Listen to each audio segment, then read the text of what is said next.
This week on City Bricks, we're going to be starting off by taking a closer look at the ocean. Now, in my last layout, my ocean was only one base plate deep, so I'm really excited because I have enough room for two base plates on this one.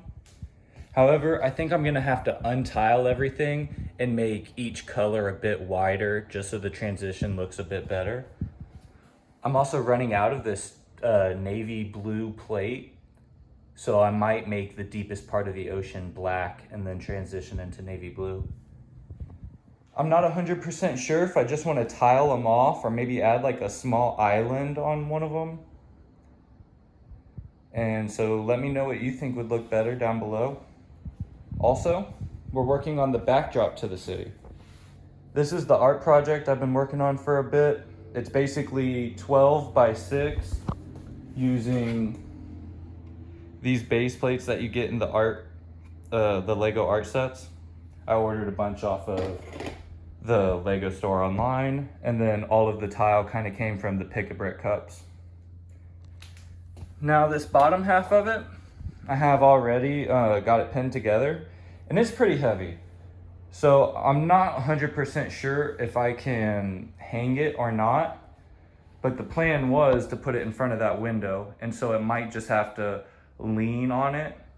I'm also not sure how it's gonna look because 72 seems like a lot, but I mean, it looks pretty small compared to the wall. And so I might just end up scrapping the idea altogether, but I'm gonna try and get it up there so I can at least see what it looks like. I can also add to it later, but this is just what I had for now.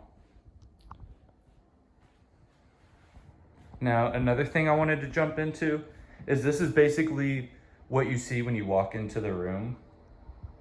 And there's a big gap right here. Now, originally, I wanted to put like a fake subway entrance coming in here, and that kind of like gets lower. But I think that would be like too low of a facade to cover up all the wires and cups back there. So another thought I'm having is taking Assembly Square and moving it over the gap, and I think that would look pretty good. And then maybe I would have enough room to put a subway entrance going in right in front of this grocery store. Now, this grocery store is another thing I've been working on this week. It probably looked better last week, and that's because it was a bit more complete. However, I've expanded it from being part of a base plate to taking up the full base plate and got rid of like the side docking area where they unload and load up.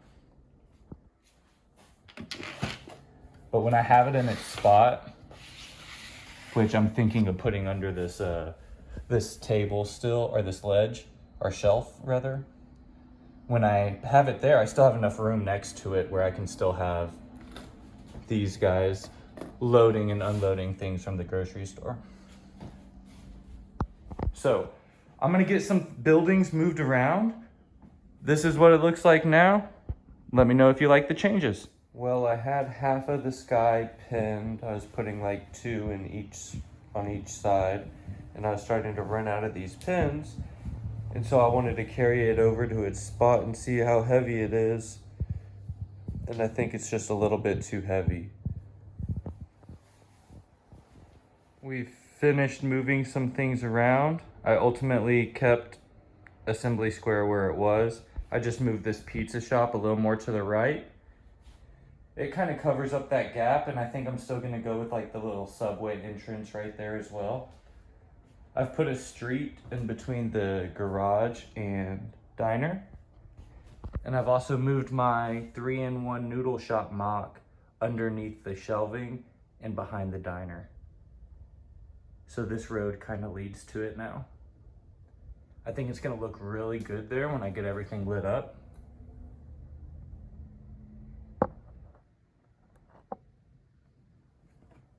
And then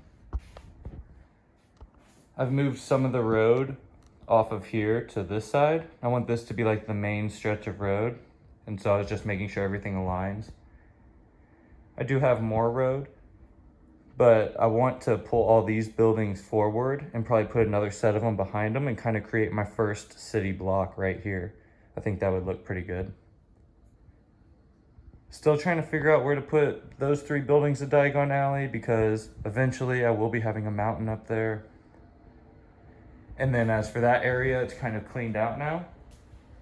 And I'm thinking of starting like a campground area just because of that new A-frame that came out. I also have the tree house I still need to build. So I was thinking probably the A-frame and tree house would go on this desk over here. Let me know what you guys are thinking, if you like the ideas, or if you have any comments or see something that I should change, let me know down below. I'll keep you guys updated. I just wanted to point out my mistake when building the sky, and that was not building a frame for it. A frame would really help it become more stable, and I've also built it probably a little bit too long. So I'm probably gonna take a bit of the right side out of the sky and add another layer to the top, and it would better cover that window. I'm still not sure if I can hang it up, even with the frame, because it might be too heavy, but I'm also thinking of ideas of leaning it against the wall. I'm not quite sure how it'll look when it's just, you know, blue sky over the window and then mountain to the left, but I'm down to give it a shot. I just need to order some pieces. I got a few more updates coming to you this video. We got a surprise haul here. Just went and checked the mail. I had one from Lego and one from Bricklink. And this one from Lego was from December 11th. It is now January 28th. So it took a while to get here. It's a lot of modified brick, as well as some plant parts to help make some trees for the mountain. And then the Bricklink order is more dark gray brick to help me build this up. This mountain, I'm still waiting on some more big rock pieces from Lego, which at this rate, it'll probably be a month from now to finish off that mountain. If you enjoy what you're seeing, stick around. I'll keep you guys updated weekly. And if you have any comments or concerns, leave them down below.